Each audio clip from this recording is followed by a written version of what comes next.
Feliz sábado. ¿Es feliz? Sí, es un feliz sábado. Gloria a Dios. Hemos tenido un poco de frío en estos días, ¿verdad? Estas temperaturas de aquí todavía yo estoy, algunos de ustedes ya están acostumbrados y no importa, pero algunos de nosotros no, cuando llegan estos días quisiéramos estar en nuestra patria de regreso. Allá en la playa, bajo el sol, en una hamaca, escuchando las olas del mar. Ay, amén. Amén. Durante el tiempo de este año que hemos estado estudiando, durante este año hemos estado invitándoles y animándoles a, dentro de todo lo que ustedes estudian, utilizar un tiempito para repasar o meternos en la historia bíblica y encontrar a Jesús en el Antiguo Testamento. Así que tenemos lecciones de escuela sabática para nosotros, para nuestros niños, matutinas de adultos, de mujeres, de hombres, de adolescentes, de jóvenes. Tenemos de todo tipo de lección de escuela sabática, ¿verdad? Tenemos mucho material que podemos utilizar para estudiar, para repasar. Encima de eso, estamos invitándole a aquellos que quieran a estudiar la historia del Antiguo Testamento, buscando a Jesús en el Antiguo Testamento, siguiendo la guía de lectura de encuentros que nos lleva durante este año. El año pasado y el anterior estuvimos haciendo Mateo, Marcos, Lucas y Juan con el deseado de todas las gentes, y este año estamos llevando a cabo esta lectura desde el Génesis hasta Segunda de Crónicas, si no me equivoco, y vamos a estar haciéndolo junto con la lectura de Patriarcas y Profetas. Así que eso se ha colocado en las manos de todos aquellos de los que tienen su teléfono conectado a mi WhatsApp, y en el WhatsApp le hemos estado enviando esa información, se la hemos estado enviando a los ancianos, se la hemos estado enviando a nuestros líderes, porque queremos que si usted quiere unirse pueda hacerlo. Y durante esta semana y la anterior y estos días que siguen, estamos estudiando la historia que yo quiero compartir con ustedes hoy. Y quiero comenzar esta porción. Primero vamos a tener otra oración en este momento, pero quiero comenzarla leyendo el texto clave para hoy. Juan capítulo 1, versículo 29. Juan vio a Jesús que venía hacia él y le dijo: he aquí el Cordero de Dios que quita el pecado del mundo. Señor, por favor ayúdanos a crecer con el estudio de esta mañana, te lo ruego en el nombre de Jesús. Amén. Si hay alguien que conoce un poquito o que puede relacionarse un poquito con la historia de Abraham, son ustedes. Porque la mayoría de ustedes ha tenido que salir de su casa de la misma forma que salió Abraham, ¿cierto? Algunos ya han salido hace muchos años, algunos menos años, pero la mayoría de ustedes pueden decir: el día que salimos como Abraham, sentimos el llamado, sentimos la convicción, sentimos la invitación y nos dirigimos hacia donde estamos ahora, y dejamos todo. Ahora yo quiero que nosotros consideremos un poquito esta historia de Abraham. La encontramos en Génesis capítulo 11. En Génesis capítulo 11. Y varias preguntas podemos hacernos. ¿De dónde salió Abraham? ¿Quiénes fueron con él? ¿De dónde salió Abraham? De Ur. Y a mí me llama la atención cuando leo la historia, ¿quiénes fueron los que fueron con Abraham? A ver, ¿quién me resume quiénes fueron con Abraham? ¿Alguien más? ¿Ok? Ahora yo quiero que ustedes vayan un poquito más allá y vean esto. Génesis capítulo 11, versículo 31. ¿Qué dice Génesis 11, 31? Tomó Taré a Abraham su hijo, y a Lot, hijo de Harán, hijo de su hijo, y a Sarai su nuera, mujer de Abraham su hijo, y salió con ellos de Ur de los Caldeos para ir a la tierra de Canaán. Ok, sí, termínalo. Y vinieron hasta Harán y se quedaron allí. Muy bien. ¿Quiénes fueron los que salieron? Según ese versículo. Nosotros siempre hemos visto a Abraham, que salió con su esposa, y a Lot. Pero según este versículo, ¿quiénes fueron los que salieron de Ur de los Caldeos? ¿Quién es Taré? ¿Quién es Taré? Es el papá de Abraham. ¿Ok? Es el papá de Abraham. Así que quienes salieron de Ur de los Caldeos no fue Abraham y Lot. Fue Taré, el papá de Abraham. Y salió con Abraham, y el texto dice, Taré tomó a su hijo, a su nieto, Lot, que era hijo de Aram, que había muerto, a Sarai su nuera, que era la esposa de Abraham, y se fue con ellos hacia Ur de los Caldeos. Pero llegaron hasta una ciudad, hasta un pueblo que se llama Harán.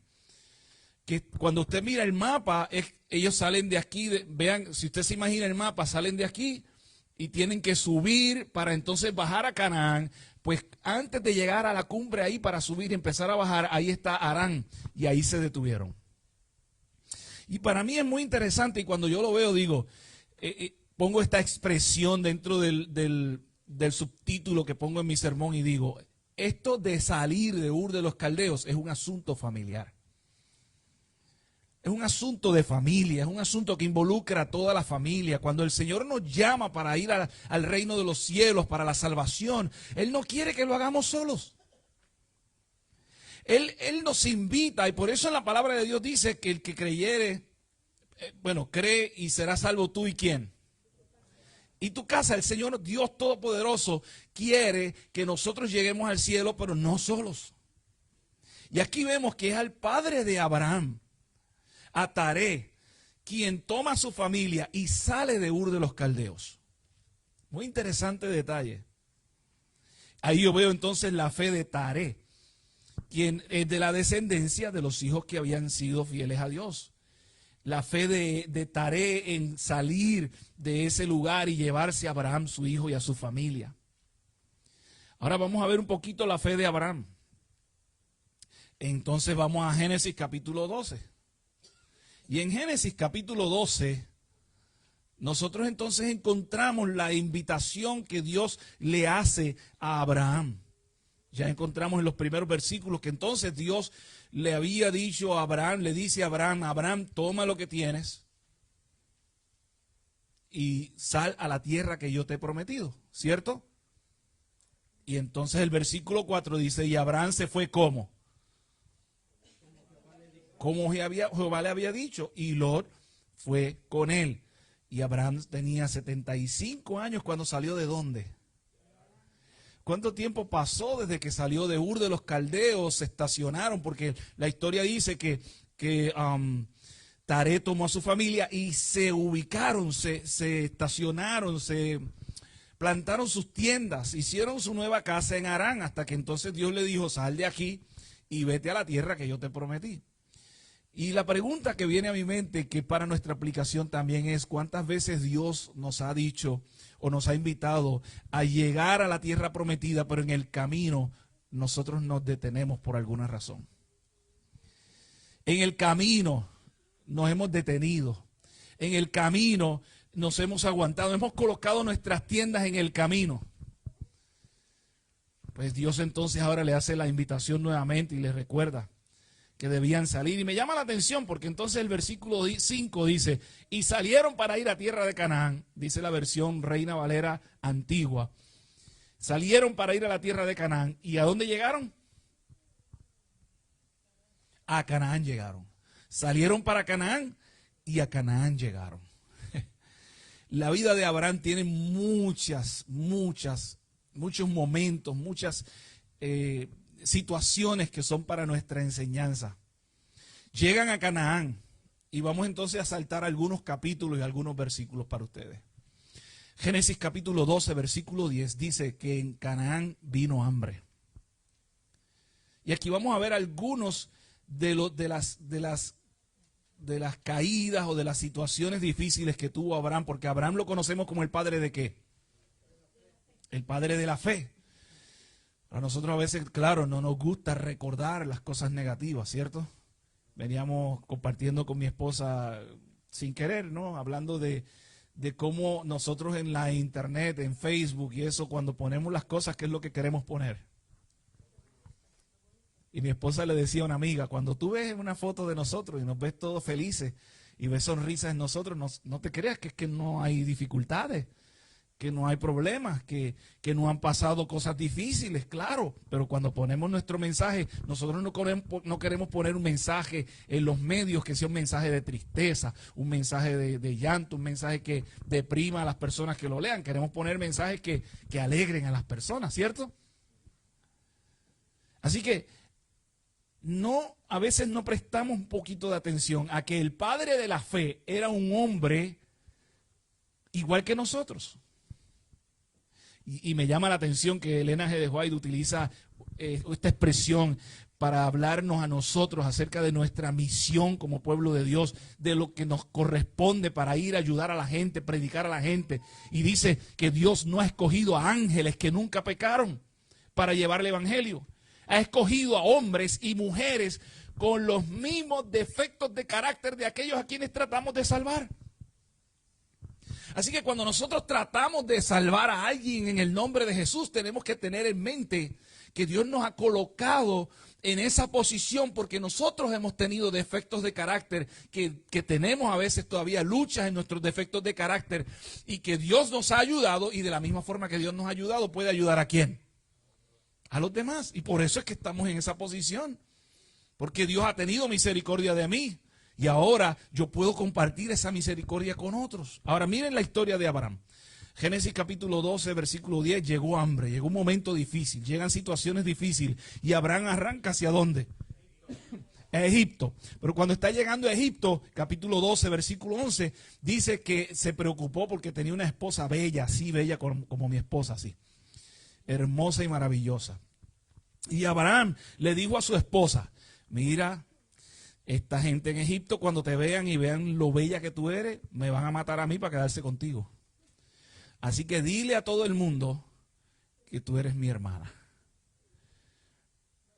Y mintió. Piadosa. Una mentira blanca, una mentira piadosa. ¿Existe eso realmente? ¿Sí o no? Mintió. Y efectivamente, cuando el faraón vio a Sara, la vio como una mujer hermosa y la mandó a buscar. Pero la Biblia dice que entonces Dios derramó plagas sobre el faraón, hasta que el faraón se dio cuenta que él estaba tratando de tomar a una mujer que no era suya. Y Dios le privó de cometer un acto de maldad. Faraón se dio cuenta, llamó a Abraham y le dijo, ¿qué es lo que tú me has hecho? Y lo mandó a salir, y ya Abraham ya había estado adquiriendo riqueza, y el faraón le dio más riquezas todavía, y lo mandó a salir, pero le mandó al ejército al lado, sáquenme a este hombre de aquí de la ciudad, con todo y sus cosas. Vamos a ver el siguiente caso, Génesis 16:4, otra de las caídas de Abraham, Génesis 16:4. ¿Qué sucede ahí? Ellos están esperando la promesa de Dios. ¿Cuánto tiempo llevan ustedes esperando la promesa de Dios? ¿Cuánto tiempo llevan ustedes orando por algo y a veces sienten como que Dios no contesta? ¿Cuánto tiempo llevan ustedes rogando y suplicando por un padre, por una madre, por un esposo, una esposa, por alguien que está enfermo, por sanidad, por algo, porque Dios resuelva algo en la escuela, en el trabajo, y pareciera como que Dios no escucha? Y a veces podemos cometer entonces la falta de tratar de ayudar a Dios y olvidarnos que Dios tiene un tiempo para todo. Y aquí vemos que ellos se desesperaron. Dios les había dicho que ellos tendrían una gran nación, serían padres de una gran nación, que su descendencia sería como las estrellas del mar, como las estrellas del cielo y la arena del mar. De pronto nadie me corrigió. Como las estrellas del cielo y la arena del mar. Pero ya estaban viejitos, estaban poniéndose viejitos. Y aquí viene y salta la esposa de Abraham y le dice, de acuerdo a la costumbre de la época, usted podía ofrecer la sierva, la esclava, y el hijo que tuvieran con la esclava sería hijo natural y normal de la familia, de acuerdo a las costumbres de la época. No era la voluntad de Dios. Y hasta el día de hoy estamos sufriendo esa falta de fe de Abraham y Sara. Sara le dijo a su esposo, pues toma mi sierva. ¿Ok? Y tuvieron un hijo, su nombre, Ismael, padre de la raza o la nación árabe musulmán, versus Isaac, padre de Israel. Y ustedes saben las batallas que hay entre esas dos naciones hasta el día de hoy. ¿Por una falta de qué? Por falta de fe. ¿Falta de fe de quién? Del padre de la fe. Uno más. Génesis capítulo 20, versículo 2. Génesis capítulo 20, versículo 2. Otra vez Abraham, y fíjense, a esta altura ya Abraham había recibido repetición de la promesa de Dios, había recibido confirmación de la promesa de Dios, y todavía a esta altura a Abraham le faltó ¿qué? La fe. ¿Y qué hizo? Volvió a decir que su esposa no era su esposa, sino que era su hermana. ¿Volvió a qué? A mentir. Mintió. El padre de la fe volvió a mentir. ¿Qué yo quiero resaltar sobre esto? Otra vez, que ustedes y yo somos como Abraham. Nosotros, Dios ha colocado estas historias para que nosotros entendamos que aunque nosotros somos imperfectos, nosotros podemos recibir la misma gracia, la misma misericordia que recibió Abraham. Y la podemos compartir. Por ejemplo, nosotros vemos en diferentes textos, y voy a compartir esto rapidito, no lo tienen que buscar, pero en Génesis capítulo 12, versículo 7, se menciona la encina de Moré, y allí Abraham edificó un altar. En Génesis capítulo 12, versículo 8, vemos que está en las montañas de Betel, y allí edificó un altar. Luego vemos en Génesis 13, versículo 4, que está entre Betel y Ai, y allí, en el mismo altar que había edificado, adoró a Jehová. Luego lo vemos en Hebrón, en Génesis capítulo 13, versículo 18, y allí edificó un altar. Debajo de las estrellas, en Génesis capítulo 15, versículo 6, dice, y creyó a Jehová, y le fue contado por justicia. Y aún así siguió siendo imperfecto. Vean que en el versículo 6 del capítulo 15 que acabo de leer, dice que fue contado por justicia el creer a Jehová. Pero luego en el capítulo 22, en el capítulo 20, vuelve a mentir. Ya habiendo sido confirmado, ya Dios le había confirmado la promesa. Y en el capítulo 20 vuelve a mentir. Pero entonces esto nos lleva a la prueba suprema. El capítulo 22 de Génesis. Y ustedes conocen la historia. Dios se le presenta y le dice, toma a tu hijo, a tu único hijo, y sacrifícalo. Y a esta altura ya Abraham había superado muchos de esos miedos, muchos de esos temores. A esta altura ya todo esto que él había vivido, que eran errores que había cometido, ya él se había colocado oficialmente y completamente en las manos de Dios y no osó desobedecer el mandato divino.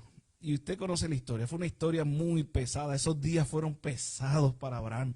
El que Dios le dijera, vete y sacrifica a tu hijo, y que Abraham no tuviera poder de decirle nada a su esposa, ni de contarle a su hijo lo que iba a suceder, que él tuviera que preparar todo, salir con el animal, con la madera, con toda la leña, con todos los víveres, y que le preguntara a su hijo en algún momento en el camino, padre, aquí está la leña y aquí está el fuego, pero ¿y dónde está el sacrificio?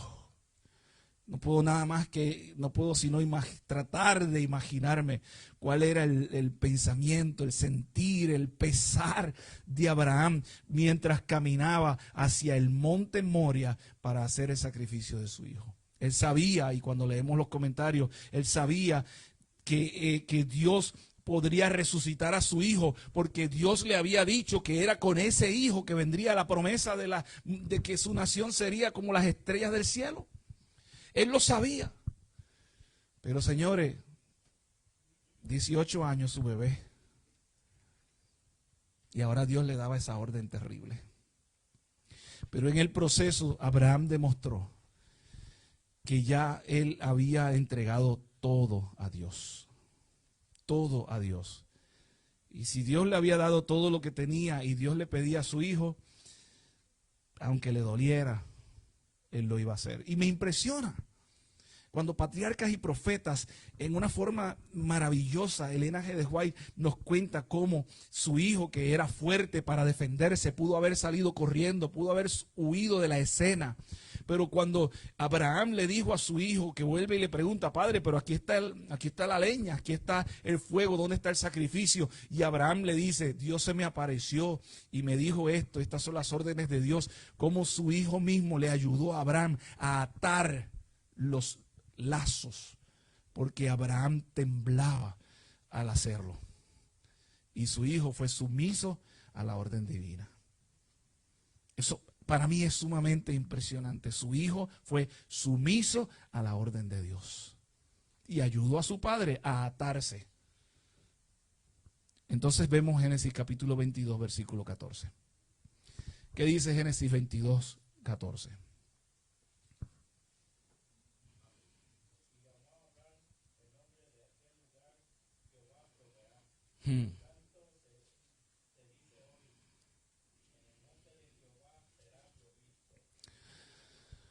¿Por qué? Porque en varias ocasiones cuando su hijo le preguntó, Abraham dijo, hijo, el Señor se proveerá de un sacrificio. Y yo no me fui a la original para investigar esa expresión, el Señor se proveerá de un sacrificio. Solo lo voy a tomar como lo leo en el español y voy a ver si lo podemos entender así. Quizás hay alguna variación en el idioma original. Pero yo quiero que ustedes noten cómo dice, el Señor ¿qué? Se proveerá. Cuando usted lee que Isaac preguntó, Abraham le dijo, el Señor se proveerá de un sacrificio. Y de un sacrificio se proveyó. El sacrificio es lo que encontramos luego en Juan capítulo 1, versículo 29, que leímos al principio cuando dice, he aquí el Cordero de Dios que quita el pecado del mundo. Abraham tenía su cuchillo levantado y a punto de sacrificar a su hijo cuando el ángel lo detuvo y lo sacó de ese lugar, de ese problema, de esa situación y le dijo, ahora reconozco que tú eres fiel. Y Abraham miró al lado y allí estaba el cordero para el sacrificio. Y yo quiero que tú sepas, hermano y hermana, que Abraham, que era tan imperfecto como lo hemos sido nosotros, recibió a través de ese cordero la gracia divina. Y nosotros hoy también podemos ser participantes de la gracia divina. Esa gracia que nos dice a nosotros, Miguel Ramos, tú has sido imperfecto, tú has cometido errores, pero yo quiero que tú sepas que aquí estoy yo como el cordero que quita el pecado del mundo. Una de las cosas que puede estar en la mente de muchos de nosotros como seres humanos son los errores que hemos cometido en nuestra vida. Y a veces el enemigo nos tienta a pensar que no podemos ser perdonados o perdonadas de esos errores. Pero yo quiero invitarte a pensar que de la misma forma que Abraham fue perdonado y recibió la gracia divina, cada uno de ustedes puede recibir la gracia divina y el perdón de Dios. Si quieres recibir la gracia divina, yo espero que la historia de Abraham pueda continuar ejerciendo una influencia poderosa en nosotros y que nosotros podamos meditar que aquel corderito que estaba entre las zarzas no es otro o representación de el cordero que se presenta en Juan 1:29, que es el mismo Jesús. He aquí el Cordero de Dios que quita el pecado de Miguel. Pongan su nombre ahí. He aquí el Cordero de Dios que quita el pecado de... Y usted ponga su nombre. Ese es nuestro Señor. ¿Estás dispuesto hoy a abrirle tu corazón otra vez? Padre, que tu bendición siga siendo derramada. Y que nosotros podamos cada día entender y experimentar que aquel hombre que conocemos como el padre de la fe, el héroe, Abraham, también cometió muchos errores. Y de la misma forma que tú estuviste con él y que tú hiciste provisión para un cordero, también has hecho provisión para cada uno de nosotros a través del Cordero de Dios que quita el pecado del mundo. Que podamos entenderlo y gozarnos en eso hasta que tú vengas, y no solamente entenderlo y gozarnos,